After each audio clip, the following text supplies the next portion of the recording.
नमस्कार। आज की कहानी का शीर्षक है गुलिवर की यात्राएं। मेरी पहली यात्रा। वैसे तो मैं पहले भी कई छोटी समुद्री यात्राएं कर चुका था, लेकिन लंबी यात्रा पर जाने का यह पहला अवसर था। इस अवसर को पाकर मैं बहुत खुश था। निश्चित समय पर हमारा जहाज ब्रिस्टल बंदरगाह से चलना शुरू हुआ। कुछ दिन तो यात्रा बहुत आनंदमय रही, लेकिन एक दिन हमारा जहाज पूर्वी द्वीप समूह की ओर जा रहा था कि अचानक बहुत जोर से तूफान आ गया। तूफान के आते ही समुद्र में ऐसी हलचल मची कि पानी की लहरें कभी ऊपर उठती तो कभी नीचे गिरती। वातावरण में इतना भयानक शोर था, मानो सैकड़ों हाथी एक साथ चिंगाड़ रहे हो। समुद्री लहरें के थपेड़े खाकर जहाज इधर उधर डोल रहा था। तूफान की भयंकरता को देखकर ऐसा लग रहा था कि बस जहाज उलटने ही वाला है। एहसास हो रहा था कि हम सब मौत के मुंह में जाने वाले हैं। मौत के नाम से ही सभी यात्री कांपने लगे। सबकी भूख प्यास उड़ गई। जीवन का अंतिम समय समझकर सब भगवान को याद करने लगे। भयंकर समुद्री लहरों से लड़ते लड़ते सब थक चुके थे। कई दिन बीत गए, लेकिन तूफान रुका नहीं। किसी को भी यह पता नहीं था कि हम कहाँ हैं और कहाँ जा रहे हैं। दिशा भटकने के कारण हमारा जहाज पता नहीं कहाँ पहुंच गया। ऐसी विकट मुसीबत में हम सब परेशान हो रहे थे। अब स्थिति यह थी कि हमारा जहाज तो सुरक्षित था, लेकिन हमारे 12 साथियों को तूफान ने निगल लिया था।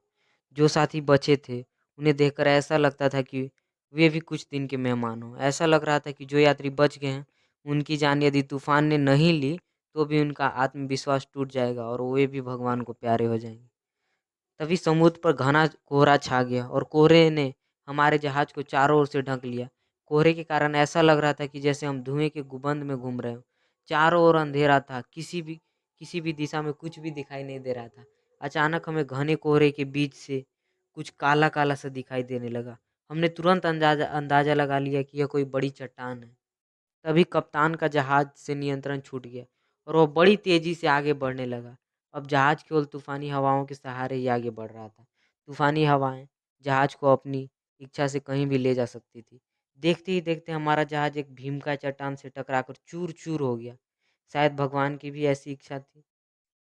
हम लाख कोशिश करने के बाद भी जहाज को चट्टान से टकराने से रोक नहीं सके। जहाज को बचाने के लिए सभी प्रयास विफल रहे। जहाज पर जा रहे कुछ यात्रियों ने हिम्मत नहीं हारी और जल्दी से एक छोटी सी नाव समुद्र में डाल दी। जहाज के चिथड़े होने से पहले ही हम नाव में कूद गए। हमने अपनी आंखों से जहाज के टुकड़े होते हुए भी देखे थे। समुद्री लहरों के बीच भगवान के भरोसे हम नाव पर बैठकर आगे बढ़ने लगे। बड़ा जहाज ही जब लहरों के बीच किनारे नहीं जा सका, तो छोटी नाव समुद्री लहरों का मुकाबला कैसे कर सकती थी। धीरे धीरे नाव में पानी भरने लगा। हम सब मिलकर नाव से पानी बाहर फेंकने लगे। तूफान इतना भयंकर था कि एक ही क्षण में हमारी नाव पानी में डूब गई। सभी मेरे सभी साथी समुद्री लहरों में इधर उधर हो गए। किसी को किसी का कुछ पता नहीं था। इतना भयंकर हादसे के बीच किसी के बचने की कोई उम्मीद नहीं थी। समुद्री लहरों के बीच में एक खिलौने की तरह इधर उधर उछलता हुआ आगे बढ़ता जा रहा था। मेरी जान मुसीबत में थी, लेकिन फिर भी मैंने हिम्मत नहीं हारी। मैंने बुद्धिमानी से काम लिया और निश्चय कर लिया कि जब तक मेरे हाथ पैर चलेंगे तब तक समुद्री लहरों का मुकाबला करूंगा। कोहरा अभी घिरा हुआ था। मैं पानी के धीरे धीरे चलता रहा। तब 1 मील चलने के पश्चात किनारा दिखाई दिया। किनारे पर पहुंचकर जान बचाने के लिए मैंने भगवान को धन्यवाद किया। अब धीरे धीरे कोहरा कम होने लगा। इधर उधर नजर दौड़ाकर देखा तो मुझे कुछ भी दिखाई नहीं दिया। उस समय रात हो चुकी थी। थकान के कारण मेरा बुरा हाल था। वहां न तो कोई मकान था और न ही कोई मनुष्य जिससे मैं सहायता लेता। बेहोश होकर मैं जमीन पर निर्जीव की भांति लेट गया।